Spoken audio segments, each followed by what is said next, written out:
नमस्कार, मी Suchita Dheeraj lifestyle blog या YouTube चॅनलमध्ये तुम्हा सर्वांचे मी स्वागत करते. तर आजचा आमचा वारी सुरू झाल्यापासून आज तिसरा दिवस आहे. तर जय हरी माऊली. संतांच्या पाऊल खुणावर चालताना जेव्हा भक्तीचा जरा वाहू लागतो ना, तेव्हाच प्रवासातील प्रत्येक पायरी ही तीर्थक्षेत्र बनते. कुकुडवाड गावातून आम्ही बाहेर पडलेला हा वारकऱ्यांचा जथा शिस्त आणि एकजुटीचे उत्तम उदाहरण ठरला आहे. कोणतीही गर्दी नाही, गोंधळ नाही, तर एकाच होळीत शिस्तीने चालणारे हे वारकरी म्हणजे जणू भक्तीचे चालते बोलते चैतन्यच आहेत.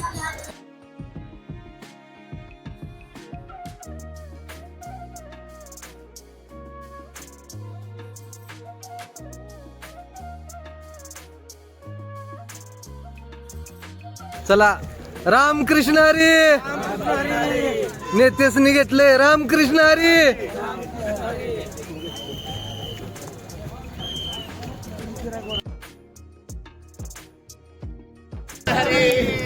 रामकृष्ण हरी. रामकृष्ण हरी. रामकृष्ण हरी. रामकृष्ण हरी. रामकृष्ण हरी.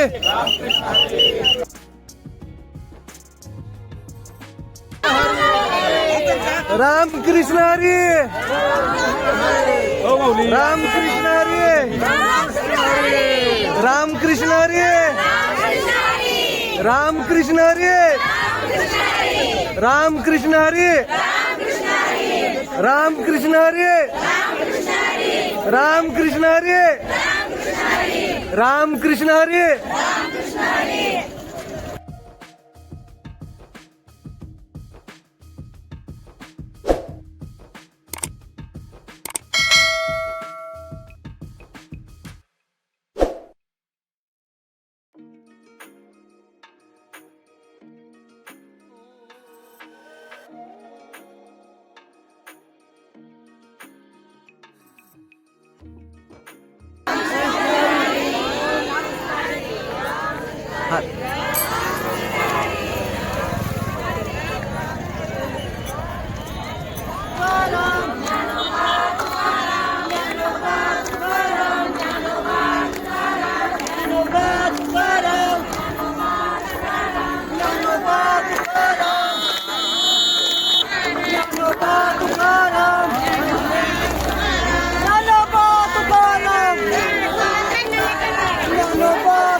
रामकृष्ण हरी.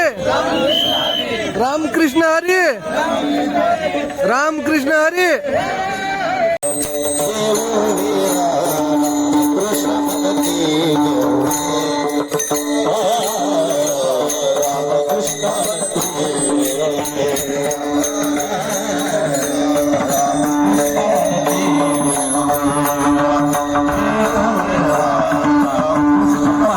असा हा शिस्तीचा प्रवास करत आमची दिंडी पोहोचली ती म्हणजे कारवाडी म्हणजेच भाकरवाडी या ठिकाणी.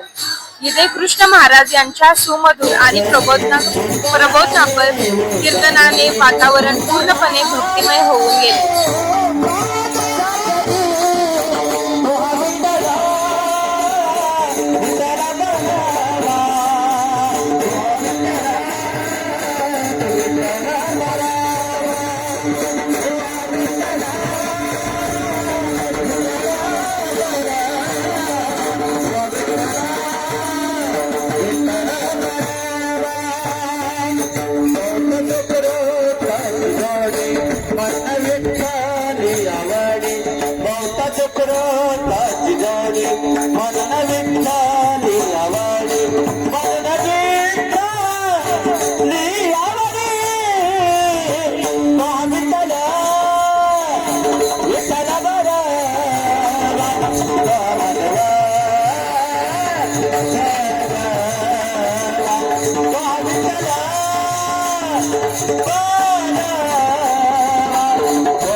हृदयात देव हाय ना देव देव काढा बरं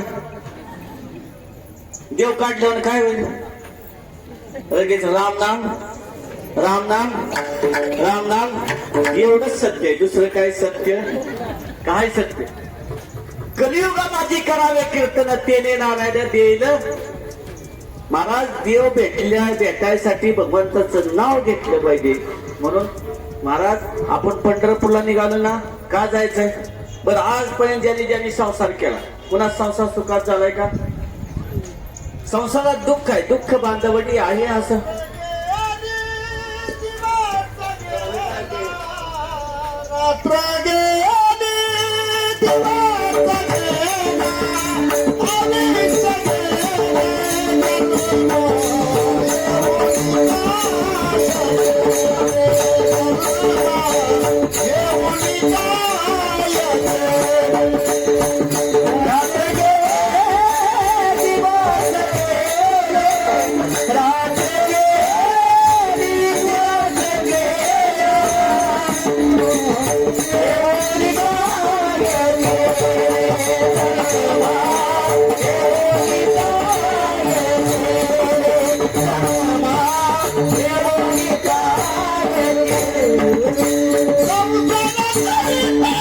पालखी बरोबर किती निष्ठेनं चालतात ना याला महत्व आहे माहिती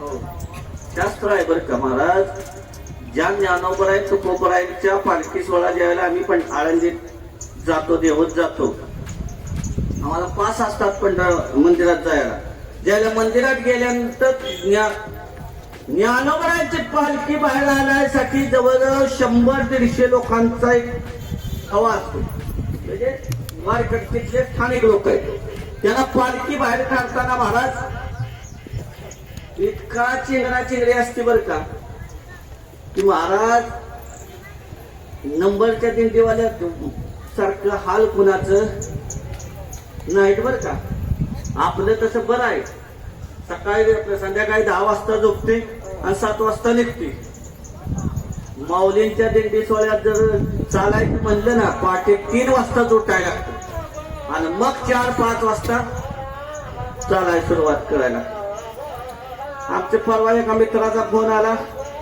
म्हणलं महाराज कुठं आहे काय नाही म्हणले दिंडीत आहे म्हणलं नंबर बिंबर काय नाही आपला म्हणजे चालायचं गावा काय नाही म्हणले 1 वाजता रातचं चालायला सुरुवात करते 8 वाजता मुक्कामाच्या गावाला पोचतो दिवसभर पुन्हा झोपायचं दुसरं काय काम करायचं त्याला वारी म्हणत नाही महाराज आपण चालतोय ना खरं खडतर वारी आहे आपली प्रवास आपले इतकी वारी खडतर कुणाच्याच नाही म्हणत काही माणसं म्हणले तिकडं लय अवघड वाटायचं तो आमच्याच गावाच्या शेजारची माणसं म्हणली हो आता नाव सांगत नाही अवघड कशाला आले हो नाव सांगितल्यावर म्हणणार जरा आमच्याच गावात नाव काढलं असतं आपल्या गावाच्या शेजारचे महिला मंडळ आपलं महिलाच ती बोलायला हो ते म्हणलं चला की आपल्या दिल्लीवर म्हणजे नाही बाबा तुमच्या इकडे लय ताप डोंगरानं चालायचं असतं आम्ही म्हणलं गाडगेनाथ महाराज ज्या रस्त्यानं गेले त्याच रस्त्यानं आपण जायचंय तुम्ही उलट भाग्य नाही की त्यांच्या पावलं पाऊल ठेवून आपण चालतोय लोकांना महाराज कळलं नाही होत म्हणून तुकोबराय सांगतात पंढरपूरला जा पण संसार करत करत पंढरपूरच्या दिशेने पंढरी शेजारे आणि देव कसा आहे देव पैसेवाल्याचा आहे का देव पैसेवाल्याचा आहे का सामान्य माणसाचा देव आहे दिनाचा सोयर महाराज गरीबाचा देव आहे महाराज पंढरपूरला गेल्यानंतर काय लागतं पैसेवाला जाऊ दे नाही तर एखादा गरीब माणूस जाऊ दे हो नुसता बुक्का लावला की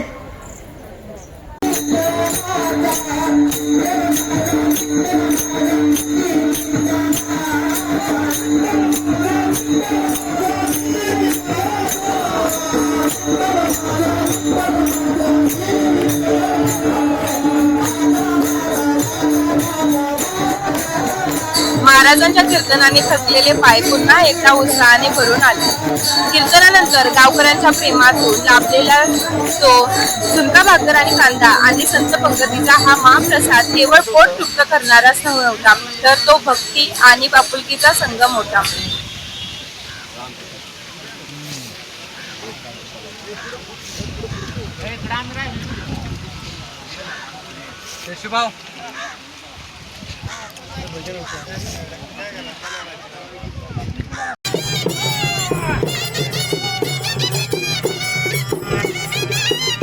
भोजन आणि थोड्या विश्रांतीनंतर दिंडीने वडजल गावाच्या दिशेने आम्ही पावलं टाकली.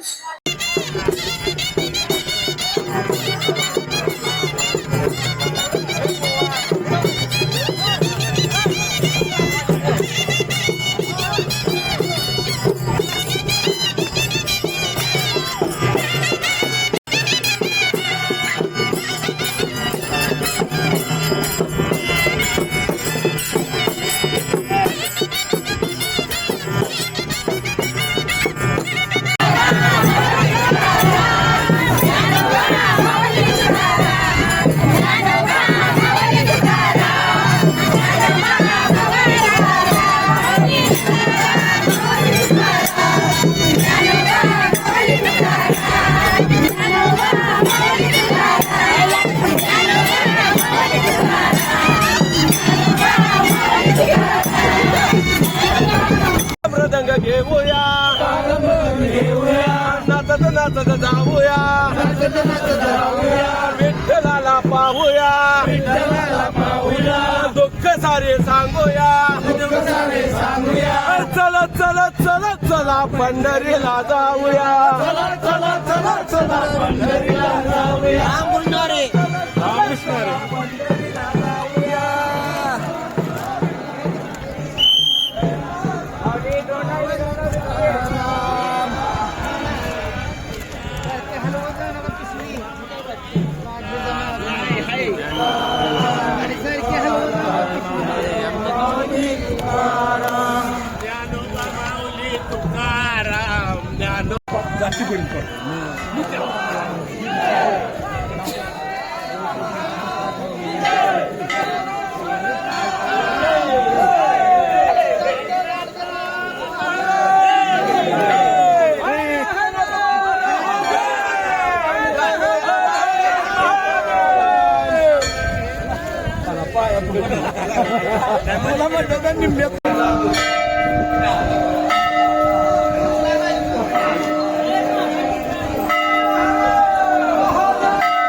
चला जेवण जावा.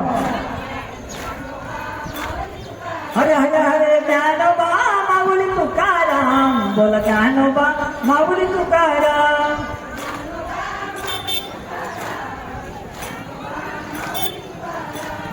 ज्ञानोबा माऊली तुकाराम बोला ज्ञानोबा माऊली तुकाराम. हरे ज्ञानोबा माऊली तुकाराम बोला ज्ञानोबा माऊली तुकाराम. ज्ञानोबा माऊली तुकाराम बोला ज्ञानोबा माऊली तुकाराम.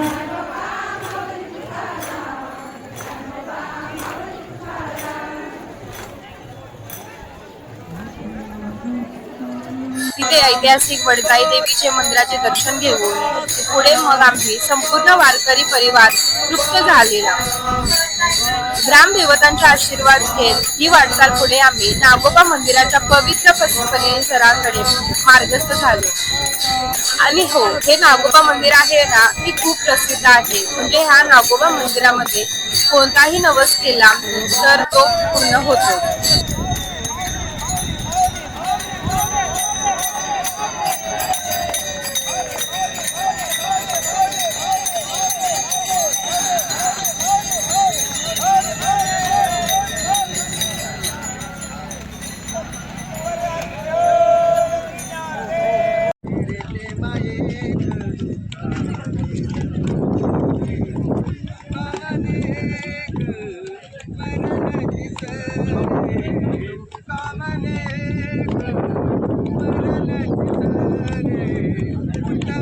अशी ह्या देवस्थानाची खासियत आहे.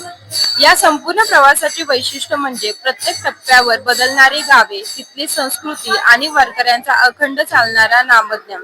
हा केवळ भौगोलिक प्रवास नाही, तर आत्म्याला ऐश्वर्याशी जोडणारा एक अंतर्भाव प्रवास आहे. अशी ही माऊलींची भक्ती अनुभवत, संतांच्या विचारांची शिदोरी सोबत घेत आजचा हा प्रेरणादायी प्रवास ऐतिहासिक असा म्हसवड या ठिकाणी येऊन शेवटी थांबला. म्हसवड या ठिकाणी आम्ही मुक्काम केला आणि आजच्या दिवसाच्या थकव्यावर जणू फुंकरच घातली. मित्र हो, वारी म्हणजे काय हे अनुभवायचे असेल तर या प्रवासासोबत मनापासून जोडले पाहिजे. हा व्लॉग तुम्हाला कसा वाटला हे आम्हाला कमेंट्स मध्ये नक्की सांगा. व्हिडिओ आवडला असेल तर लाईक करा, शेअर करा आणि चॅनलला सबस्क्राईब करायला विसरू नका. जय हरी विठू माऊली.